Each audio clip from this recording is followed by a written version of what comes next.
اعوذ باللہ من الشیطان الرجیم بسم اللہ الرحمن الرحیم السلام علیکم ورحمۃ اللہ وبرکاتہ۔ بہن کا سوال موصول ہوا تراویح کے حوالے سے۔ دیکھیے، سب سے پہلے جو سمجھنے کی بات ہے وہ یہ سمجھ لیجئے کہ تراویح نفل نماز ہے، ٹھیک؟ یہ نہ تو واجب ہے اور نہ ہی سنت مؤکدہ ہے، نفل نماز ہے۔ دوسری بات جو سمجھنے والی ہے، رسول اللہ صلی اللہ علیہ وآلہ وسلم کے معمول کے متعلق اما عائشہ صدیقہ رضی اللہ تعالیٰ عنہ سے پوچھا گیا، اور یہ بخاری و مسلم کی روایت ہے کہ آپ صلی اللہ علیہ وآلہ وسلم کا قیام اللیل یا تہجد کا کیا دستور تھا، عمل تھا؟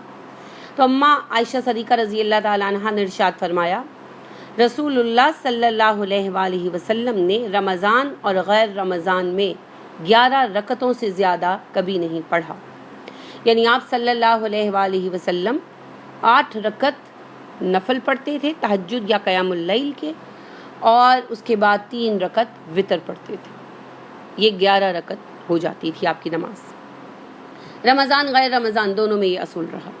آپ صلی اللہ علیہ وآلہ وسلم ہر سال رمضان کے راتوں میں اسی طرح قیام کرتے تھے معمول کے مطابق جیسے کہ آپ صلی اللہ علیہ وآلہ وسلم باقی دنوں میں کرتے تھے۔ تہجد کا وقت اصل میں عشاء کے بعد سے شروع ہو کر تو رات کے آخری پہر تک چلتا ہے۔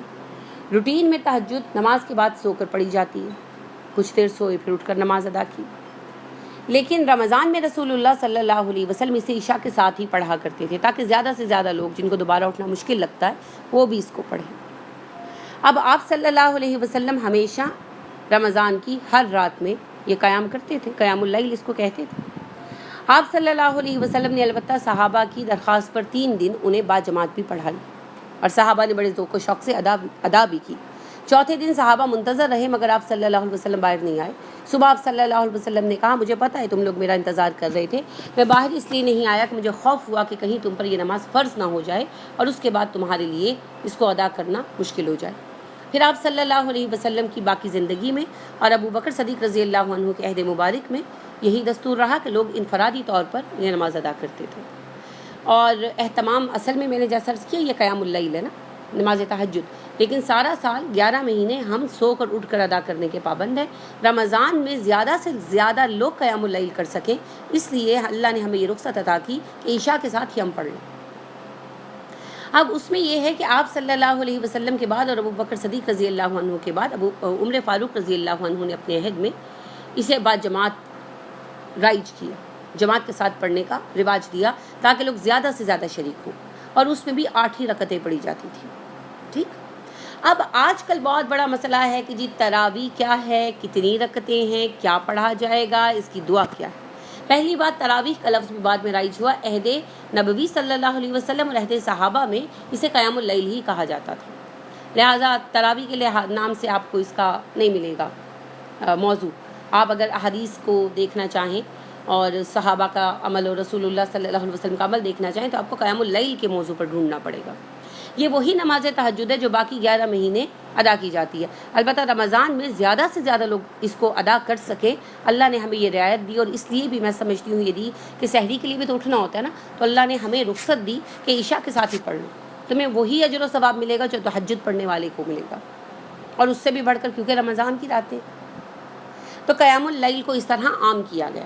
آپ صلی اللہ علیہ وسلم کی سنت مبارکہ کیا ہے؟ 8 رکعت، آپ 8 رکعت ہی پڑھتے تھے، چاہے رمضان ہو چاہے غیر رمضان ہو، اس میں کوئی اختلاف رائے نہیں ہے۔ اب رہا یہ کہ کیا 20 پڑھی جا سکتی ہیں یا نہیں، دیکھیے یہ بہت ہی بے وقوفانہ قسم کی بحث ہے، اور اس کے اوپر آ کر گروہ بنا لیے گئے ہیں۔ میں نہیں سمجھ سکتی کہ ایسا کیوں ہے، سوائے اس کے کہ دلوں کے اندر کھوٹ ہے۔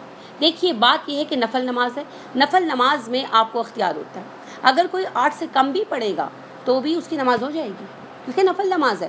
البتہ اس نفل میں سنت کیا ہے، آپ صلی اللہ علیہ وسلم کا معمول کیا ہے؟ 8 رکعتیں۔ اگر کسی نے 8 رکعتیں ادا کی تو اس نے سنت بھی پوری کی آپ صلی اللہ علیہ وسلم کی، اور اگر کسی نے زیادہ پڑھ لیا، جیسے بعض صحابہ 20 پڑھتے تھے انفرادی طور پر، کئی صحابہ ایسے بھی، ایک صحابی ہیں نام میرا ذہن میں نہیں ہے ان کا، وہ 40 رکعتیں پڑھا کرتے تھے۔ تو مسئلہ کیا ہے کہ بھئی نفل نماز ہے نا، جو جتنا چاہے پڑھ لے، کوئی قید نہیں ہے، نفل نماز اختیار ہے۔ لہٰذا اس بنیاد پر کہ جی 8 رکعتوں والی مسجد وہابیوں کی ہے اور 20 رکعتوں والی سنیوں کی ہے، آپ اللہ کے گھروں کو بھی تقسیم کر رہے ہیں محض اس وجہ سے کہ ایک نفل نماز کسی نے کم پڑھ لی اور کسی نے زیادہ۔ اس میں جو رسول اللہ صلی اللہ علیہ وسلم کا عمل ہے وہ 8 رکعت ہے، ٹھیک؟ آپ پڑھیے، ضرور پڑھیے۔ رہ گیا کہ اس کو کیسے پڑھا جائے گا، جیسے آپ عام نفل نماز پڑھتے ہیں ویسے ہی پڑھا جائے گا۔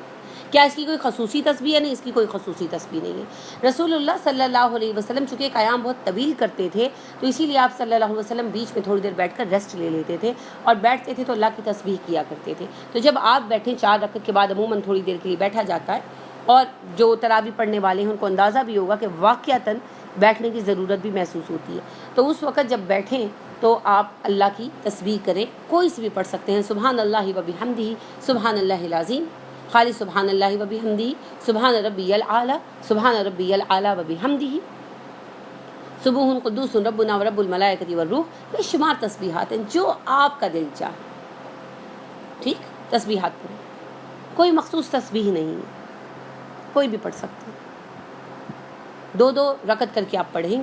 اگر کسی نے 8 پڑھی، اللہ کے رسول صلی اللہ علیہ وسلم کی سنت پر عمل کیا، اس کی بالکل قیام اللیل مکمل ہو گیا، اس پر کوئی گناہ نہیں ہے۔ جس نے 20 پڑھی یا اس سے بھی زیادہ پڑھ لی تو نفل نماز ہے بھائی، پڑھ سکتا ہے، پڑھنے دو، آپ کو کیا اعتراض ہے؟ بیکار کے جھگڑے ہیں، امت کو توڑ کر رکھ دیا ہے، کاٹ کر رکھ دیا ہے۔ رسول اللہ صلی اللہ علیہ وسلم نے فرمایا امت مسلمہ ایک جسم کی طرح، ہمارا حال ایک جسم جیسا، ہم تو جگہ جگہ قطع ہوئے پڑے۔ اور دیکھیے رسول اللہ صلی اللہ علیہ وسلم نے قیام اللیل جو رمضان کا ہے اس کی فضیلت یہ بیان فرمائی کہ جس نے ایمان و احتساب کے ساتھ رمضان کی راتوں میں قیام کیا اس کے پیچھے گناہ معاف ہو جائیں گے۔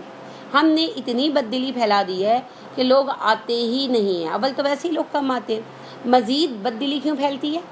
اس وجہ سے کہ جی وہ یعنی سنیوں کی مسجد میں کیوں جائیں تو ہم وہابیوں کی مسجد میں کیوں جائیں، سمجھ ہی نہیں آتی لوگوں کو نا، بددل لوگ ہیں، مساجد سے بددل لوگ ہیں۔ تو آپ ان چیزوں سے باہر آ جائیں۔ آپ جہاں جو قریب کی مسجد ہے، جہاں کے قاری صاحب امام صاحب اچھی قرات کرتے ہیں، عمدہ طریقے سے پڑھاتے ہیں، آپ پڑھ لیں، آپ کی نماز بہر صورت ہو جائے گی۔ آپ کو جو اچھا لگتا ہے، اگر آپ کو آپ صلی اللہ علیہ وسلم کے معمول پر چلنا اچھا لگتا ہے تو آپ 8 رکعت پڑھ لیں۔ اگر آپ کو لگتا ہے کہ زیادہ رکعتیں پڑھنے سے زیادہ مجھے اجر ملے گا، کوئی حرج نہیں، زیادہ پڑھ لیں، نفل نماز ہے، نفل نماز ہے بھائی۔ ہر بات پر ڈنڈے مت اٹھا لیا کریں، ہر بات پر جوتم پیزار مت شروع کر دیجیے، کیا کیجیے۔ مومن ہیں، مومنوں والا رویہ اختیار کریں۔ باقی یہ بات کہ کیا عورتوں کو باجماعت پڑھنی چاہیے یا بغیر جماعت کے، اگر کوئی رکاوٹ نہ ہو تو ضرور جماعت کے ساتھ پڑھیں، ذرا قرآن کی ایک قرات سن لیتے ہیں، ایمان تازہ ہو جاتا ہے، کوئی حرج نہیں ہے۔ اگر کوئی مسئلہ ہو، گھر کی ذمہ داری ہے یا ویسے کوئی مسئلہ ہے یا مسجد دور ہے یا جیسے شوہر اجازت نہیں دیتے، پھر آپ گھر میں ہی پڑھیں، کیونکہ نفل نماز ہے، اس کی جماعت بھی فرض نہیں ہے۔ لیکن اگر آپ جماعت کے ساتھ پڑھ سکے تو پڑھ لیں، نہ پڑھ سکے تو کوئی بات نہیں، آپ کے ثواب میں کمی نہیں ہوگی۔ اللہ رب کریم مسائل کو جاننے والے، مجبوریوں کو جاننے والے، ٹھیک ہے۔ تو ایک اور جو کویشچن کیا گیا وہ یہ ہے کہ جی کیا شبینہ ہوتا ہے درست؟ دیکھیے جی شبینہ کا کوئی تصور نہیں ہے اسلام میں، یہ جو پوری رات جاگ کر یہ سو کال 3 دن میں قرآن پاک ختم کرتے ہیں، اور اس میں اگر آپ کبھی جماعت کا حال دیکھیں تو کوئی سگریٹ پی رہا ہے، کوئی باتیں کر رہے ہیں، قطعی بے وقوفانہ باتیں، ان کی کوئی نہ اصل ہے نہ ضرورت ہے، ٹھیک۔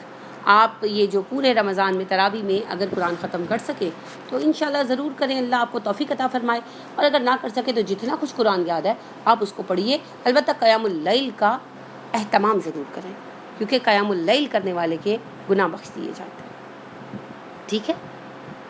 اللہ رب کریم ہمیں وسعت قلبی عطا کرے اور اتفاق و اتحاد کے راستے پر آنے کی توفیق عطا فرمائے، آمین۔ سبحانک اللہم و بحمدک ونشہد ان لا الہ الا انت ونستغفرک ونتوب الیک۔ السلام علیکم و رحمۃ اللہ وبرکاتہ۔